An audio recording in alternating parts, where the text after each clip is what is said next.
Oh, hi. Welcome to Say It, I Dare You, the podcast where we pull apart the personal meanings of taboo and hard to say words and phrases with lovely guests and some gentle peer pressure. Today, we are talking about the phrase New Year's resolutions.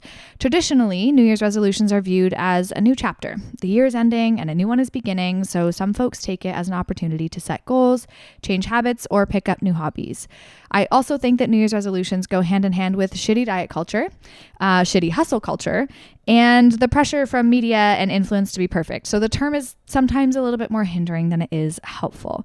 Regardless of your stance, it's that time of year where people make small talk asking what your New Year's resolutions are. And if you're like me and take goal setting and building a life you love very seriously, that is not fucking small talk whatsoever. It is, however, Say It, I Dare You talk. So we're going to get into it. I'm Quinn, and today I'm joined by Kirsti, a social media expert, event producer, host of Thinking About Thinking About Podcast Apologies, and an effortless community connector. Hi, Kirsti. Hi, Quinn. Thank you for being here. Thank you for having me. Of course. This is going to be good and probably long. Kirsti is the host of a podcast, not a contrast or whatever I was trying to say, called Thinking About Podcast. That is basically the equivalent of late night chats with good friends that get you thinking. She's also passionate about building community and connection and helping people tell their stories. She is a brand new cat mom, a partner, a daughter, and a friend. And she's also a self-proclaimed high achiever who has a love-hate relationship with New Year's resolutions. And as someone who spends a significant amount of time online in her work as a social media consultant, she is inundated with all of the best and the worst resolution trends that can seriously impact one's ability to process your own goal setting without influence from the outside world. So we're going to get into it. And Kirsti, I would love to know more about what New Year's resolutions really mean to you and why it's a topic that you resonate with. Okay. Wow. That is such a loaded question. I feel like New Year's resolutions, I am a type A girly through and through. Mm-hmm. That is born and raised to my own demise at times, many times in my life. And I feel like New Year's resolutions used to be my favorite thing of all time. Don't care about the party for New Year's. That's fine with me. I was here to be setting my resolutions and I was going to achieve everything. And I feel like in the last couple of years, I don't know if it's turning 30 or coming into myself or just life happening. It has been a space where I'm not as intrigued to do that. I feel we want to be doing new things all the time. When we're talking about social, winter arc, hot girl summer, we have to have new goals 24/7, which I have a love and hate relationship with because there's so much of having to do all the time. Yeah. And I'm in a rest area of my life. Love. But I also feel we don't ever get a chance to enjoy it because we're so deeply trying to get to the next thing. And I think that what I've learned since starting to work for myself, doing all of these different things that really resonate with me, is I'm starting to appreciate the journey rather than just wanting to get that goal. And I think when I look back on it, my New Year's resolutions of the past that were kind of stupid, 10,000 followers on TikTok. Girl doesn't post anything on TikTok for months or ever. So why is that a goal? I think that sitting down and actually thinking about them and then enjoying the way to get there just makes your life way more enjoyable. So I'm trying to lean towards that more. Yeah.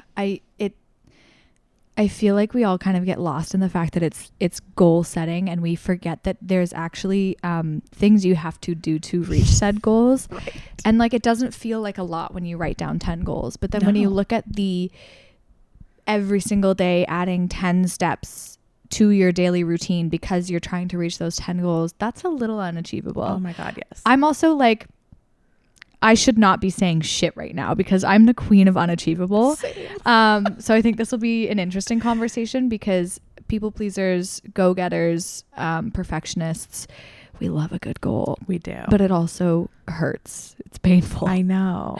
Yeah. I feel less attached than I used to them though. Right. I used to be if I don't hit this one thing, then I'm immediately not good enough.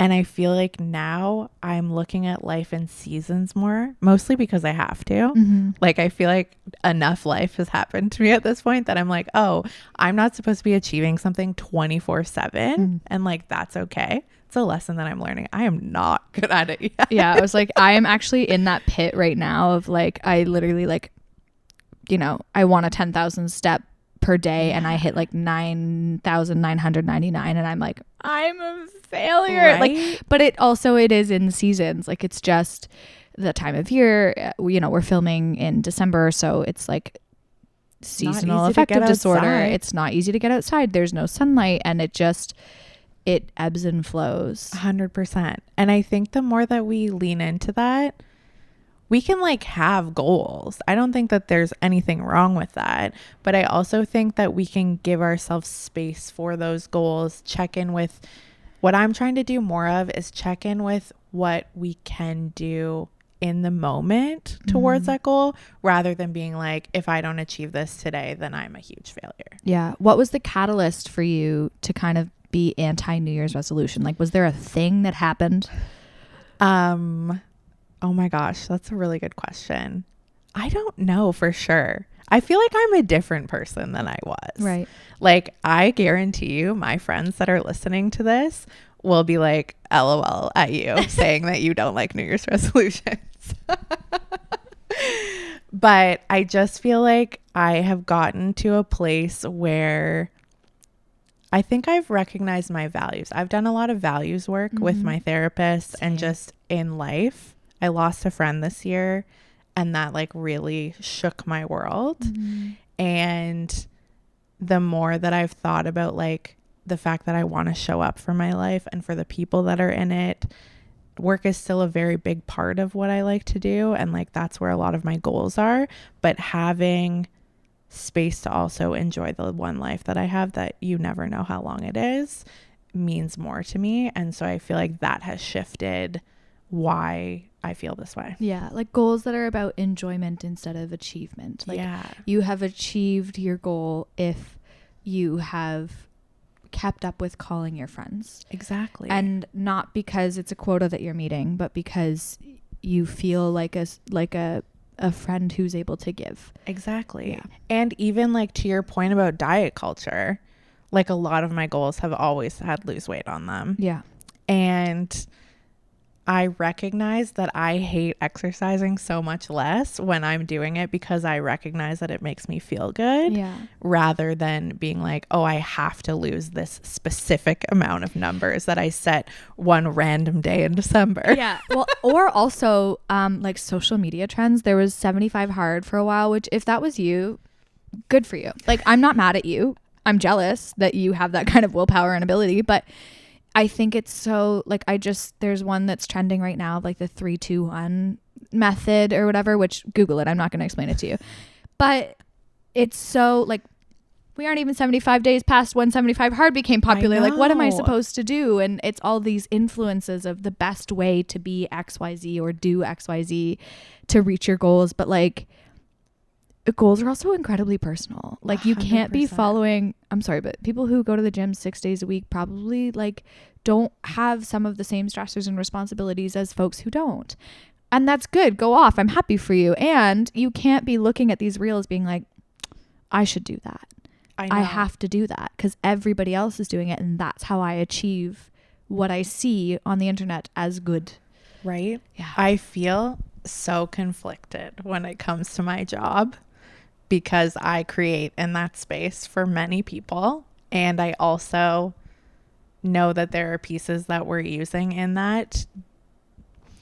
I don't want to say that because I think that I do a really good job of making sure that it's intentional. But for example, I work with a fitness coach and she wants to be growing. Obviously, she is growing, but we are doing it in a way that makes sense to what she believes in, which is like, you don't have to change your entire life in order to be able to achieve a healthy lifestyle.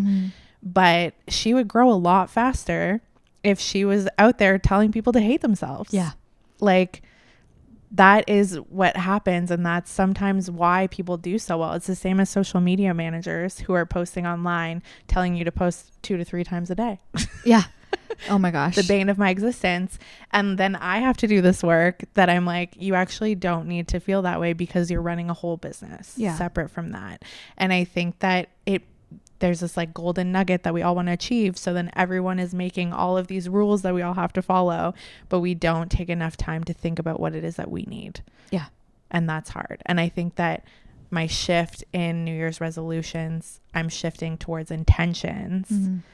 Like, these are the things that I want to do. This is how I want to feel when I'm doing them. I'm thinking about the value that's connected to the goal that I'm setting.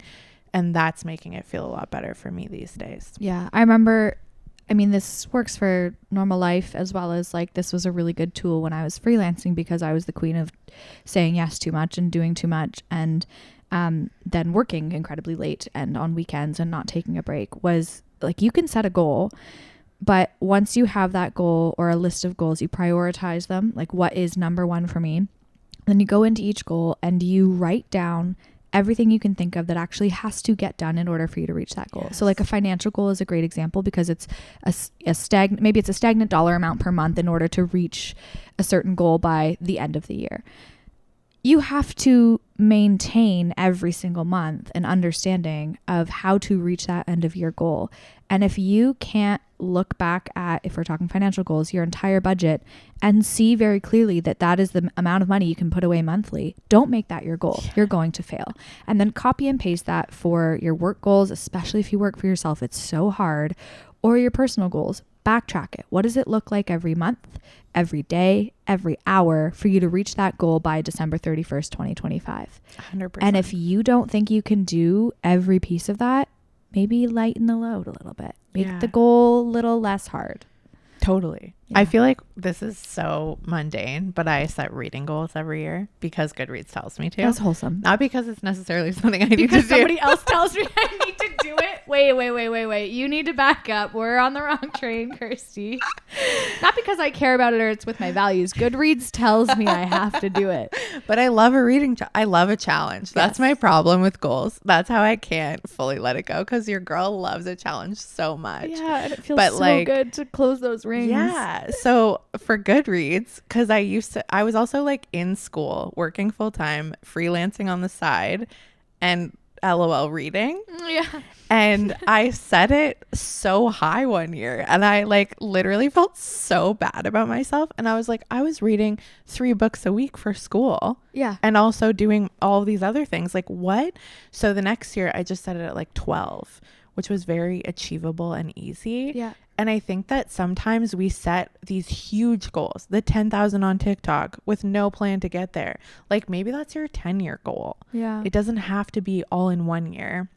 And the other point I wanted to make is that I think coming back to goals throughout the year to check in where you're at and is reset helpful. them if you need to. Like, I really recognize this year how different of a human I have been through everything that we've gone through. And I think that it's fair in those moments when you are a different human to go back and be like, okay, I'm not the A-list type A person that made this goal that day that I was feeling my best ever. Yeah. Today, like, I've been hit by some roadblocks and that's okay. And like, can I still move towards this without killing myself over it, you know? How did the trend of New Year's resolutions, kind of before you switched to looking at it with intentions, how did that trend affect your goal setting process? I made it like a whole thing. Like, it was, you were I like, would do you were like the a bitch whole that threw day. parties. Oh, you bet. Love. I was like, I am setting these intentions. I had a whole journal situation of it, but none of them felt, kind of to your point earlier about 75 hard, like none of them felt like I knew the reason behind it. Like, I think I just thought about what mattered to other people. There were a lot of external validation. And I think now that I'm saying that, I've done a lot of work around that because of freelancing. Yeah. Like, you have to. You have to price yourself. You have to look people in the eyes and say, here's what I'm worth. And you have to awful. show up every day and be like, I did a good job today. And nobody's going to tell me that. And that's okay. Yeah. And like, you have to learn that. No. And I think the more that I've gotten better at that, the more I can set my goals to something that matters more to me. That was a big revelation. I feel like I'm in therapy. I love that so much. That's kind of the goal of this podcast. I won't lie. Why do you think resolutions are hard for some people to talk about? I have actually always wondered this. So my partner, I love him so much. He is not a goal setting man. Like, this man is the chillest person that ever lived on this earth. Not the type A's, like, sorry, my wife is the exact same. Yeah. I think it's like a trope. Like, if you're a type A, you have to be with someone who's so opposite that it's almost slightly painful, but really good for you. Yeah. Yeah. Oh, totally. I'm not going to lie. I have called my mom, and Mark knows this, so this is like not mean, I promise. I'm going to also just tell him this before this goes live. But like, I have called my mom at times and been like, he like isn't thriving to do 800 things all the time. My mom's like, girl, that's a good thing. Yeah. Like, you need that. That should be your goal. She's like, this is actually like the best pairing of all time. But like, sometimes I get stressed about it. Anyways, to your question, I think that it puts pressure on people. And I also think that sometimes the goals feel bad. Yeah. Like, it's probably hard to admit that you want to lose. I have struggled a lot this year talking about weight because I refuse to go back to a place that I was in before where I had a really hard time with it. And I was very obsessive about it. I had some bad issues. So I don't want to be that girl, but I also was like not feeling comfortable in the fact that I wasn't moving and I was snacking a lot and whatever. Like, I wasn't, not even that, because I don't want to make anyone feel bad about that, but like, I wasn't doing what felt good for me. Right. And I think that it's hard for me to face weight specific things because there's two sides of that story and I don't know what the middle is. Yeah. So that could be why. That makes perfect sense to me. I think a lot of these goals can feel incredibly personal. Weight is a personal thing, or maybe it is about finances, and that's personal. You don't want to talk to people about it. But I feel like it's such a, like, people act as if New Year's resolutions are small talk. And also sometimes your goals are small. Like this year, my intentions for when if I choose to sit down and write New Year's resolutions, this is coming out on New Year's Day, but we're filming it in December. So I haven't actually thought it through enough. But what I want to make sure I'm doing is setting small goals. Yeah. I don't need big goals. I do that for myself every day when I wake up. Same. I set 10. I don't need to set them at the beginning of the year too. Yeah. And so it feels a bit weird to be like in a casual conversation, small talk chat.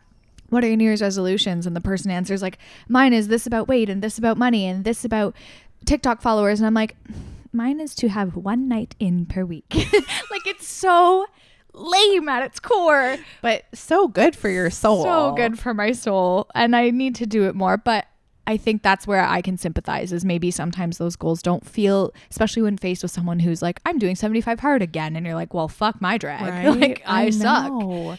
I also feel like some people, when you're having that conversation, like, you're also not taking in what's happening. Yeah. Like, maybe you're telling someone that you're wanting to save like $100,000 this year, which how good in this you. Economy. But like, maybe that person is getting married and just bought a house and like, you just have no idea. Yeah. I feel like one of my biggest lessons, I just did an episode about my lessons for the year. And one of my lessons is like, you literally have no idea what's going on in other people's lives. And so I feel like to treat that as a small conversation feels unfair. Yeah. Yeah. That's kind of why I started the intro as I did, being like, this is like a small talk conversation for a lot of people.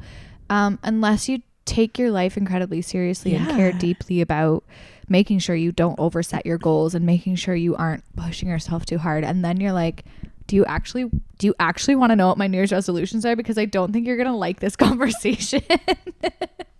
You're like, I'm actually just going to word vomit to you that I'm a people pleaser and an overachiever, and I don't know what I'm doing. And I'm setting myself up to fail. Yeah. And I'm aware of it. I'm going to do it anyway. Yeah.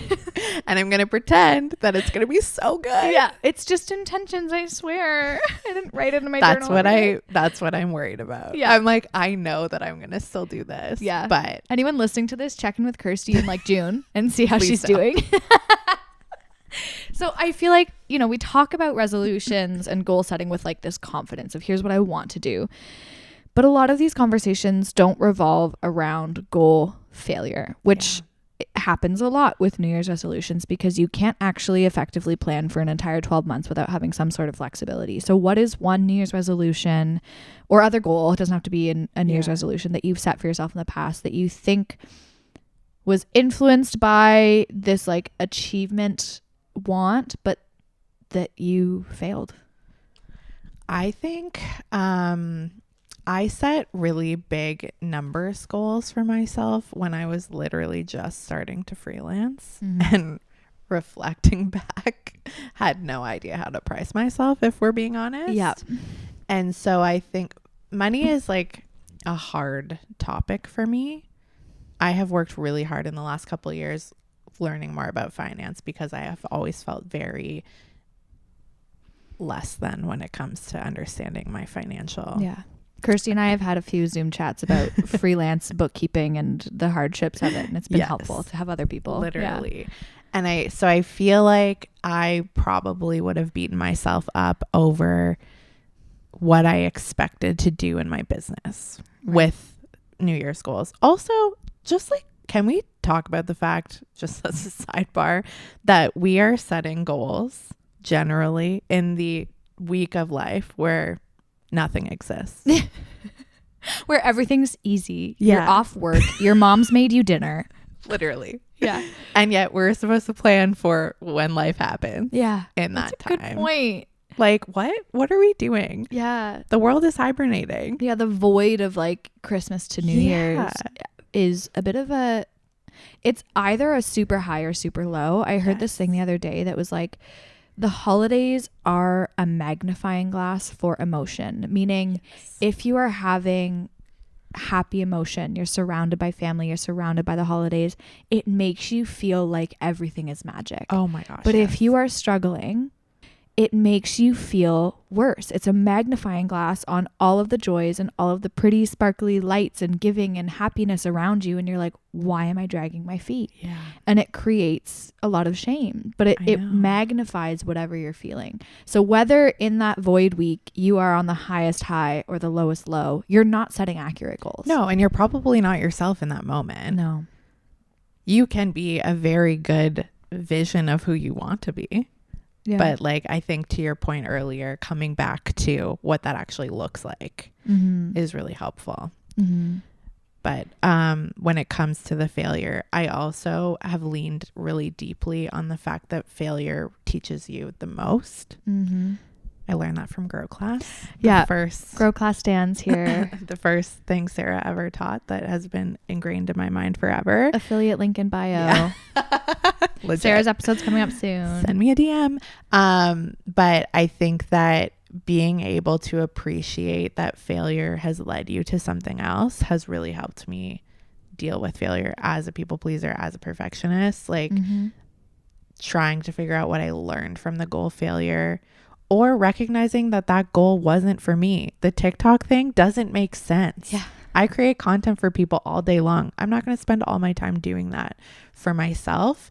And so I think if you have the failure and you reach that, maybe there's an opportunity for you to be like, what is it here that like isn't resonating with me? Or is there something that aligns better with my values, with the goal that I'm trying to set? It should be, where did I go wrong in setting this goal that was unrealistic for me to achieve? Not where did I go wrong in being a goal failure? Yes. Yeah. 100%. Yeah. I like that point of view.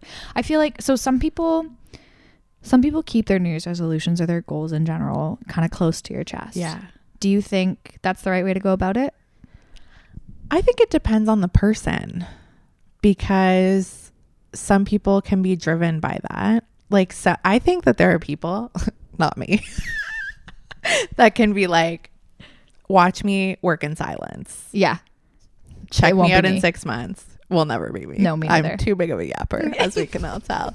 I have noticed that I keep them quieter than I used to. Yes. And I think that that's a good thing. But I think if you're driven deeply by that and you feel good about the goal, that can be a good thing. I also personally really deeply value my connections with people. And there are people in my life that I need to tell my goals to, because A, it makes me feel like I can do it. B, it gives me accountability for it. And C, it just makes me feel better to know that I'm like not doing it alone. Yeah. I think it's a double-edged sword, because it can be hard if you've shared your goals with somebody and then they check in on you and you're like, I actually have to share with you that I shit the bed. Yeah. And I didn't do it. And that's a little embarrassing, but hopefully you can get support. But I do feel like for some people, they would prefer to let it not work out in silence. Oh, 100%. I really thrive on accountability. Me too. Like when I'm working on exercise, I need a coach Mm-hmm. because, and they don't even really have to talk to me. I need them to give me something that I know they will eventually ask me how it's going. Yeah. And I will show up every day. Yeah. You need to know that somebody else is going to be there, and like you can't be late because you're inconveniencing somebody else. It's not actually about you. It's about other people. But also, I think there's a line there where it's really not a bad thing. Like I personally also, recently just started speaking with a nutritionist just because of health issues happening, and I needed to understand food better, and I was like, she didn't tell me anything I didn't already know. I know. But to have someone helping me and reminding me and being like, girl, eat your fucking lunch, because I know better, but I, get really into work, and I just, things happen. I'm also, it's a privileged position to say that. It was $180 for her to just tell me to eat lunch for an hour. But it was accountability. 100%. It was somebody else's knowledge and voice helping me feel capable. To hear a professional say things that I can now joke with you and say, I already knew that. Yeah. I couldn't have said, I know what I'm doing before I spoke to her. 100%. So sometimes it's okay to use your community and your resources, and if you have the privilege to, these resources are available for money as well, like a personal trainer to like kick you in the butt a bit. 100%. I think that it's important to recognize if that is something that drives you and you have the ability to do that. If that's something that really resonates deeply with your well-being, then it's worth doing for sure. And there's just like so much noise online, not to like keep bringing it up. I really do like social media. Well, it's a double-edged sword. It's a double-edged sword, and the noise online is not going to be tailored. Like you need someone who knows you, or a professional who's getting to know your nuances for it to be accurate. 100%. And to feel like it matters to you, because that also helps you show up. Yeah. And is attainable. Like your friends, you joked like, oh, my friends are going to laugh and be like, Kirsty, you're going to set 15,000 fucking goals. And what are you talking about? But your friends are going to say that. And that's important. That you have friends and people in your circle who are going to come up to you and be like, remember when you said intentions? How are those going? Exactly. It's going to be me also, just to be clear. That's true. Sliding in your DMs in a few months being like, tell me how you're doing. Yeah. What is the craziest New Year's resolution you've ever heard or seen online? Oh my gosh. Oh,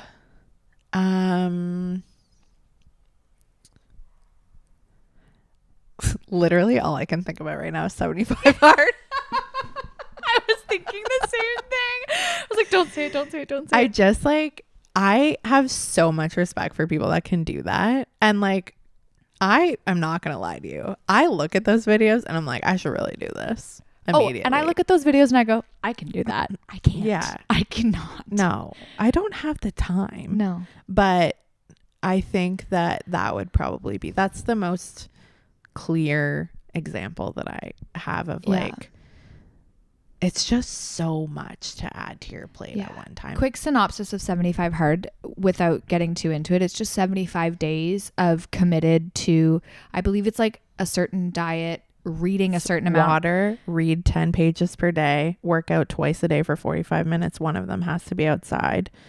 I think there's like a step count. And like no junk food. No junk food, no alcohol. Yeah. And there's something else. Like multiple incredibly hard goals all at once for 75 days straight. If you miss a day, you start back at 1. Yes.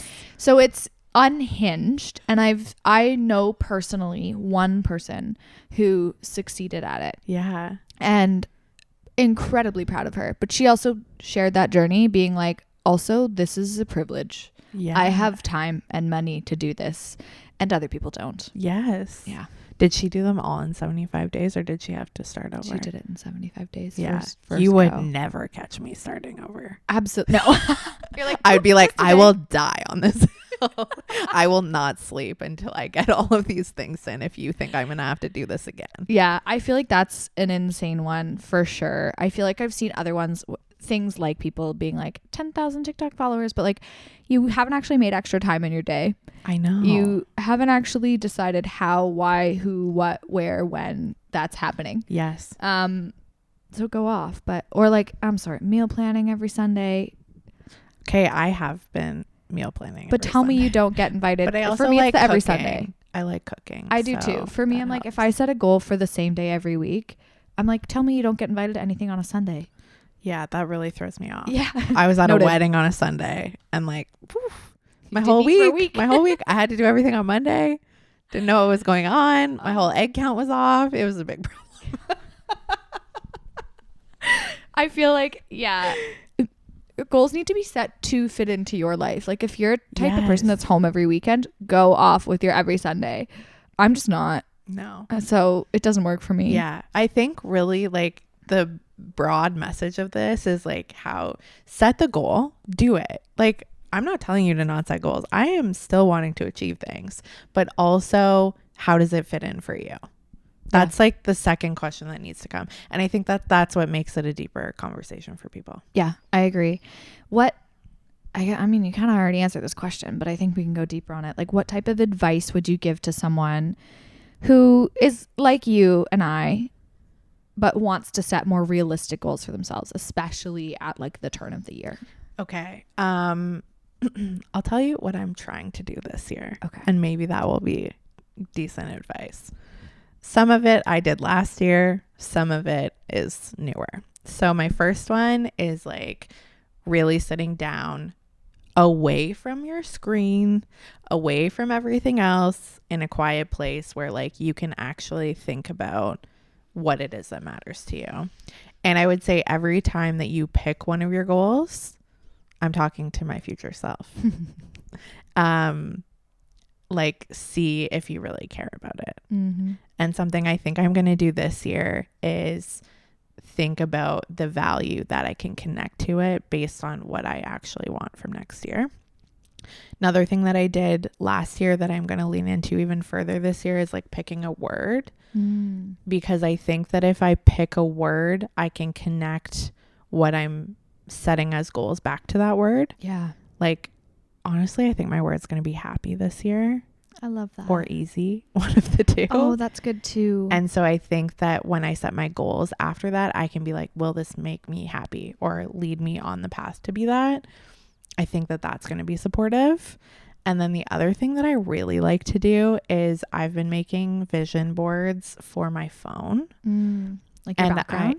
I make it as my phone background. I always put in pictures from my own life in it as well. Cute. So I do a mix of both because I pick photos that I was very happy in.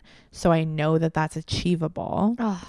And so I can do more of that and then include the other things that I also want to have. So like it had workout things and money, but also dinner parties with my friends and a really nice photo of a really great day with my partner.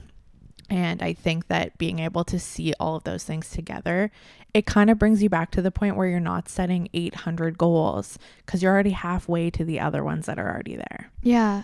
I like the idea of a word. What was your 2024 word? Connected. Oh. Yeah. Do you feel... I do. Like you stayed along? Yeah. It's not how I would have expected that word to be, but I think that it has even more meanings than I would have guessed if I was talking to my 2023 self. Who was setting that word as the intention. I love that. You had told me about this intention setting and using like a word, and I had been sort of considering it for 2025 as well. And mine was very potentially going to be joy, which is also an episode for season 3, but also kind of similar to happy. Yeah. I feel like happy for me was I'm getting into it here for a second. I thought about happy as my word. happy feels like, to me, something that is definitive and consistent, whereas joy is more like I am capable of feeling it day in and day out, but it doesn't have to be my like the definition of my day for me to still feel it. And happy felt like too much pressure. I love that. Yeah. I'm actually like, happy sucks. Yeah. Happy goes in the trash. But yeah, I think that I've like really been in this mindset where I've recognized that life is like beautiful and dark all at the same time. And like, it's okay for both of those things to exist. That's like my biggest takeaway from this year. And so for my word of last year, connection has helped with that. But I also like, as you were saying that, I feel like joy is the pieces of the day that are still beautiful even on the dark days. So yeah, I might steal your word.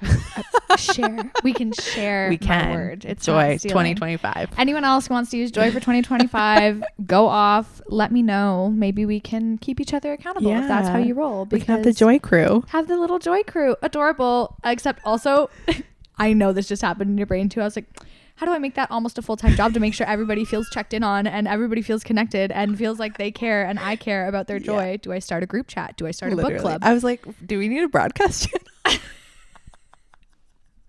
Queens of doing too much give advice on how to not do too much. Stay tuned. I don't know why you picked me for this. I think you're the right person because I know a lot of overachievers. I know a lot of people get stuck in the grind and like the hustle culture, and there is a reality in which you can feel stuck in that and like need a reminder also. Like maybe we're just kikiing and reminding each other to like chill the fuck out. 100%. And that's good enough for me. I think that that's important. And I also would love to know what everyone else's word is. Because I have a feeling that joy and ease and happiness are words that are going to come up for a lot of people. And I think a few years ago, it would have been like, I can't even think of any word. Achievement. Whatever. Strength. Yeah. Wealth. I think that would have been the case, but like the world is really hard. We are so inundated with so much all the time that like I think that there's so much of a craving for connection and people and happiness, and like I just wish for that for us for next year. Yeah. Well, and joy can include working out and work and business goals 100%. And career goals, and like joy involves all of those things. That still matters to me. Like when I think of happy and joy, now in this case, my word of the year, my work goals are like to be really joyful and happy doing the work that I love to do. Like if I have 3 out of 5 days a week where I'm so excited to be doing the cool stuff that I get to do, that is the biggest win for me. Yeah. And then I get to like log off and hang out with my cat and my partner and have joy there. Like I'm done. It's got to be, your goals also have to be balanced. It can't just be, here's my career achievement next step in life. Like make a goal that's actually just for you and your soul. 100%. Yeah. I'm so mad that we're out of time. We could keep going. I'll come back. Yeah, we'll do more. We'll do more. Please check out Thinking About Podcast. Kirsti's wise words span many, many episodes. Kirsti, where can people find you online? You can find me at Kirsti McNabney, which I'm assuming you'll have in the show notes so that people can spell it. And at Thinking About Pod, and Thinking About is available wherever you listen to podcasts. Yeah. And we will be back in the new year. And I'm just so excited. I'm excited too. I'm an avid listener. Hint, hint, download and or subscribe. And if you subscribe and you auto download, then it supports other podcasters, aka what I do for Kirsti, even though I usually like batch listen to your episodes all at once in like a train ride or something. I don't listen to them every week. Love you so much. That's fine. But supporting podcasts, the downloads really, really matter. So shameless plug, please download Say It, I Dare You. Also leaving reviews is helpful. Go listen to Thinking About Podcast. You can find us at Say It, I Dare You Pod on TikTok and Instagram. We are not going to set high goals for posting. We're just going to post the fun parts. Thank you, Kirsti. Thank you for having me. This is the biggest honor. Oh, yay. I think this was the absolute perfect episode for the very first day of the year. I agree. Happy New Year to everybody listening. Enjoy your joyful 2025.